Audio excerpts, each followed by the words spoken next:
بسم اللہ الرحمن الرحیم الحمد للہ رب العالمین الصلاۃ والسلام علی رسولہ الامین۔ انشاءاللہ تعالی آج کا فہم القرآن کا جو درس ہے وہ بھی سورۃ الفاتحہ پہ ہوگا۔ اور یہ میں بات کہتا چلوں کہ بعض لوگ شاید سوچتے ہوں کہ بھائی یہ سورۃ الفاتحہ جو ہے اس پر یہ ہمارے بھائی صاحب کیا کر رہے ہیں، فاتحہ پہ بھی بات ہوئے جا رہی۔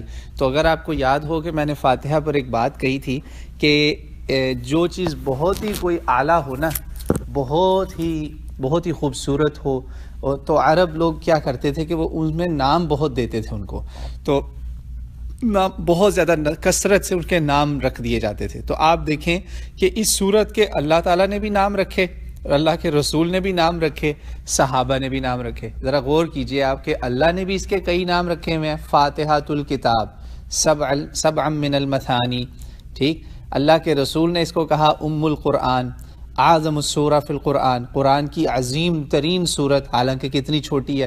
پھر اس کو ام القرآن کہا، قرآن کا مغز کہا، قرآن کا خلاصہ کہا، قرآن کی سمری کہہ دیا۔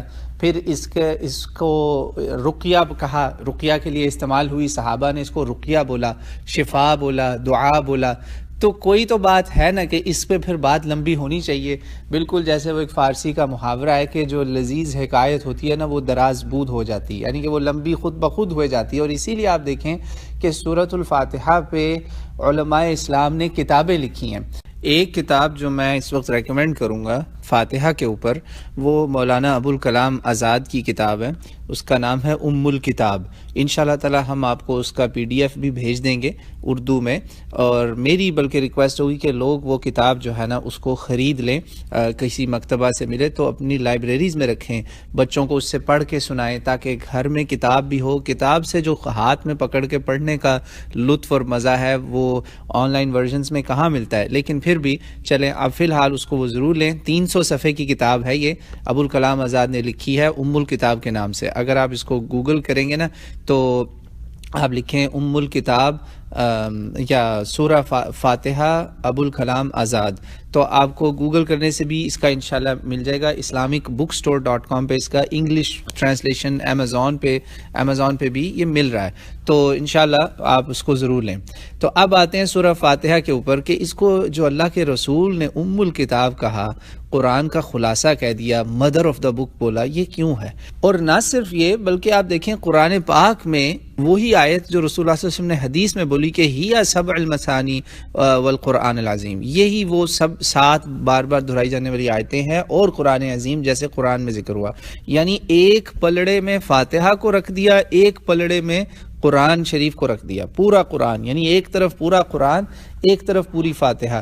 تو اب غور کرنا پڑے گا کہ یہ فاتحۃ الکتاب، ام الکتاب، سبع المثانی، قرآن سے اس کا موازنہ کیوں ہو رہا ہے کہ پورا قرآن ایک طرف اور فاتحہ ایک طرف؟ پیچھے آپ حدیثیں اور بھی سن چکے ہیں جس میں کہا گیا کہ نہ قرآن میں اس وقت، باقی کے قرآن میں، نہ زبور میں، نہ تورات میں، نہ زبور میں، نہ انجیل میں، کسی الہامی کتاب میں کہیں پر فاتحہ جیسی چیز نہیں ہے۔ سبحان اللہ۔ تو کچھ تو ہے نا، اب اس پہ ہمیں غور کرنا پڑے گا کہ کیا وجہ ہے کہ فاتحہ اکیلی کا وزن اتنا زیادہ کہ اس کو قرآن کے ساتھ اس کا موازنہ، کمپیریزن کیا جا رہا ہے۔ تو میری کوشش ہے انشاءاللہ تعالی، ایک ادنا سی کوشش ہوگی کہ میں اس وقت فاتحہ کو قرآن سے آپ کو کمپیئر کر کے دکھاؤں۔ تو کیونکہ رسول نے اس کا کام کیا، موازنہ کیا، اللہ نے کیا پہلے، پھر رسول علیہ الصلوۃ والسلام نے کیا، اس کو ڈبل کنفرم کر دیا اور نیا نام بھی ہمیں بتا دیا ام الکتاب۔ اور یہ ہمارا ماننا ہے کہ رسول اپنے پاس سے تو کوئی بات نہیں کہے گا نا، اس کو تو اس نے وہی کہنا ہے دین کے بارے میں، رسول نے جو اس کو اللہ بتائے گا، اور رسول علیہ الصلوۃ والسلام ہمارے آقا و مولا، وہ تو وہی بات کریں گے نا جو ان کو اللہ بتائے گا۔ اپنے پاس سے کی تو پھر تو نبی نہ ہوئے نا، تو یہ تو ہمارا ایمان ہے۔ تو رسول اللہ نے جو ام الکتاب کہا، سمجھیں یہ اللہ کے ہی حکم سے کہا، اللہ نے ان کو سکھایا۔ تو آج ہم ذرا غور تھوڑا سا کریں گے ان باتوں میں کہ یہ قرآن کی واقعی میں ام الکتاب ہے یا نہیں ہے، اور کیوں اس کا موازنہ قرآن کی ہی آیت میں سورہ ہجر میں اللہ نے کہا کہ ہم نے تمہیں 7 آیتیں دی اور قرآن دیا، 7 بار بار پڑھی جانے والی آیتیں دیں اور قرآن عظیم دیا۔ تو آئیے ایک چھوٹا سا موازنہ کرتے ہیں، مختصراً ہم قرآن کو پہلے دیکھتے ہیں، باقی کے قرآن کو، کہ بقرہ سے والناس تک جو 113 صورتیں ہیں نا، ان 113 صورتوں میں کون سے سبجیکٹس ہیں، وہ کیا موضوع ہیں جن کو ہم فاتحہ میں ڈھونڈ سکتے ہیں۔ پہلے دیکھتے ہیں قرآن کے وہ موضوع، قرآن کے وہ سبجیکٹس۔ اصل میں قرآن پاک نا اگر آپ 113 صورتوں کو دیکھیں نا تو ان میں 3 موضوعات آپ کو ملیں گے، 3 موضوعات ہیں پورے قرآن میں۔ پہلا سبجیکٹ ہے قرآن کا توحید، ٹھیک ہے، یا ایک سبجیکٹ ہے 1/3 ہے قرآن کا، 1/3 توحید۔ دوسرا 1/3 قرآن کا ہے احکام، کیا کرنا ہے کیا نہیں کرنا۔ اور تیسرا 1/3 قرآن کا ہے کہ قصے، کہانیاں، سٹوریز، کہ جنہوں نے اللہ کے ان احکام پہ عمل کیا ان کا کیا ہوا، جنہوں نے نہیں کیا ان کا کیا حشر ہوا، اور وہ ان کا کیا حشر ہوا جو کبھی ادھر تھے کبھی ادھر تھے۔ سارے یہ جو نا قصے آپ کو مل جائیں گے، جس میں نبیوں کے، غیر نبیوں کے، اقوام کے، عام کے، ادنا، ہر طرح کے لوگوں کے آپ کو قصے قرآن پاک میں ملیں گے۔ تو 1/3 سٹوریز ہے، 1/3 احکام، 1/3 توحید۔ ہم ریورس میں آرڈر میں آیا ہوں، اوپر سے نیچے توحید، احکام، کہانیاں۔ اور یہ ضروری نہیں کہ پورے قرآن میں یہ ترتیب ایسے ہی چلے، یہ موقع، محل، سچویشن، کانٹیکسٹ کے لحاظ سے بات ہوگی۔ تو اب آ جائیں سورہ فاتحہ کی طرف۔ اگر آپ تھوڑا سا غور کریں، ہم سورہ فاتحہ کا پورا ترجمہ مجھے یقین ہے سب لوگ یاد کر چکے ہوں گے انشاءاللہ تعالی، اگر نہیں کیا تو پلیز اس کو کریں کہ آپ بسم اللہ الرحمن الرحیم آپ نے پڑھا، سورہ فاتحہ آپ شروع کر دی، آپ الحمد سے شروع ہو جائیں، الحمدللہ رب العالمین الرحمن الرحیم مالک یوم الدین، یہاں تک آپ غور کریں۔ کیا یہ توحید نہیں ہے ساری؟ اگر یہ توحید نہیں ہے تو بتائیں پھر اور کیا ہے؟ غور کیجئے آپ کہ یہ ساری اللہ تعالیٰ کی توحید اس میں اکٹھی ہو گئی۔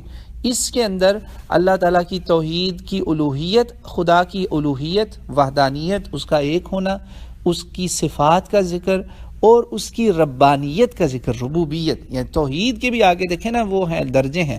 ایک توحید وہ ہے کہ خدا، اللہ کی ذات باری تعالیٰ۔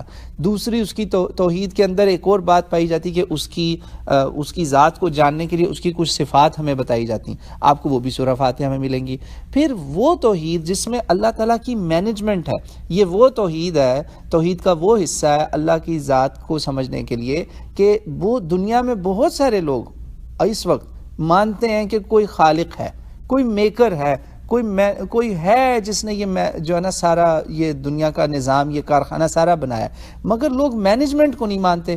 لوگ یہ نہیں مانتے کہ کوئی اس کے پیچھے جو ہے نا وہ چلا رہا ہے یہ سب کچھ۔ یہ جو چلانے والا کام ہے نا یہ بہت سارے لوگوں نے چھوڑ دیا ہوا ہے۔ لوگ سمجھتے ہیں بس ایک نیچر بن گئی ہے، نیچر خود بخود چل رہی ہے، اس کا کوئی انتظامی امور میں کوئی اب عمل دخل نہیں ہے، تماشا دیکھ رہا ہے۔ نعوذ باللہ ثم نعوذ باللہ۔ فاتحہ اگر آپ نے صحیح طرح سمجھ لی تو آپ کے یہ تینوں عقیدے جو ہیں مضبوط ہو جائیں گے کہ اللہ ایک ہے، بنانے والا بھی وہی ہے، سب کرنے والا بھی وہی ہے، سب اختیار بھی اسی کا ہے۔ پوری الوہیت اللہ کی کہ عبادت کس کی کریں، مانیں کس کو، پوجیں کس کو مانیں کہ کون مالک ہے، اختیار رکھتا ہے، مکمل کامل اختیار، کنٹرول، پاور، یہ سارے آپ کے مسئلے اس میں سورہ فاتحہ میں آپ کو سمجھ میں آ جائیں گے۔ اور یہی آگے قرآن نے اس مسئلے کو کھول کے بیان کیا۔ پورا جو قرآن کا توحید کا موضوع ہے نا اس میں اللہ کے اوپر ایمان، آخرت پہ ایمان، کیا عقیدہ ہونا چاہیے، فرشتے، ہر چیز کھل کے ساری سامنے آ گئی۔ یہ ہو گیا جی 1/3۔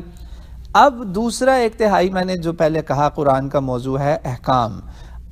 قرآن کے اندر احکام ہے، کیا کرو کیا نہ کرو، کیا کھاؤ کیا نہ کھاؤ، کیا پہنو کیا نہ پہنو، کس سے کیسے ملو، کس سے کیسے بات کرو، لڑنا بھی ہے تو کیسے لڑنا ہے، پیار بھی کرنا ہے تو کیسے کرنا ہے، ہر چیز جو ہے نا آپ کو اخلاقیات، معاملات، دنیاوی امور، گھریلو امور، ذاتی امور، معاشی سماجی امور، سارے معاملات آپ کو پورا قرآن کا 1/3 یہی ہے سارا، کہ یہ ہمارے ہی فائدے کے لیے کہ بھئی کیا صحیح ہونا چاہیے کیا غلط ہونا چاہیے۔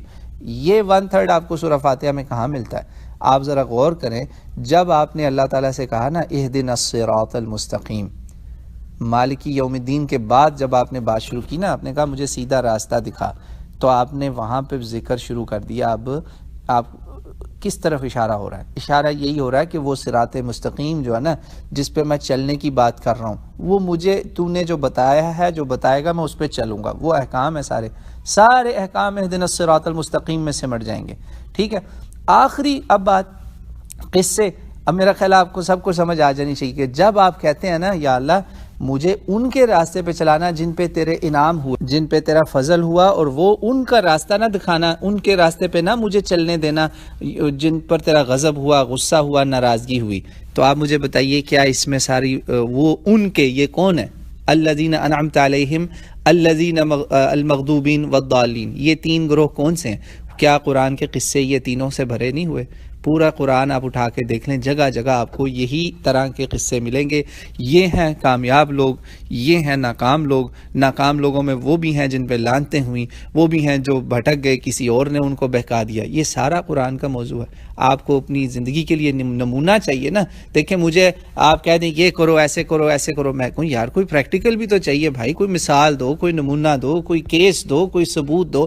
وہ بھی آپ کے سامنے ہے سارا، کہ کس طرح کے لوگ کامیاب ہوتے ہیں، کس طرح کے لوگ ذلیل ہوتے ہیں، ناکام ہوتے ہیں، اور کس طرح کے لوگ ہیں جن کو کیسے لوگوں کو گمراہ بھی کیا جاتا ہے، کوئی اور بہکا دیتا ہے۔ یہ سارے کیسز تو پوری فاتحہ جو ہے نا، اسی لیے وہ جو حدیث میں نے لاسٹ ٹائم آپ کو بتائی نا، کہ جس میں اللہ تعالیٰ نے کہا میں نے آدھی فاتحہ جو ہے نا میرے بندے کے اور میرے بیچ میں، آدھی اس کی ہے اور آدھی میری ہے۔ آپ دیکھیں سورہ فاتحہ کا جو آدھا بیان ہے نا، مالک یوم الدین، ایاک نعبد و ایاک نستعین، مالک یوم الدین تک، یہ ساری ہے انڈائریکٹ آپ اللہ سے، اللہ کے بارے میں بول رہے ہیں۔ باقی جو ہے وہ آپ کے بارے میں، آدھا آپ کے بارے میں، آدھا اللہ کے بارے میں۔ یعنی آدھا بیان آپ نے اللہ تعالیٰ کی تعریفوں میں کیا، اور آدھا بیان آپ نے اپنے بارے میں کیا، اپنا مدعا سامنے، اپنا کیس رکھا۔ اور اگر آپ سارا کچھ کمبائن کر لیں تو دیکھیں یہی پورا قرآن ہے۔ کچھ باتیں اس کی ہیں، کچھ آپ کی ہیں، کچھ ہمارے جو پہلے گزر گئے ان کے بارے میں۔ یہ سارا معاملہ آپ کو سارا سمجھ میں آ جائے گا کہ قرآن کا خلاصہ کیسے ہے اور کیوں ہے۔ میں دعا کرتا ہوں کہ اللہ تعالیٰ مجھے اور آپ کو اپنی کتاب کو سمجھنے اور اس پہ عمل کرنے کی بھی توفیق عطا فرمائے۔ واللہ عالم۔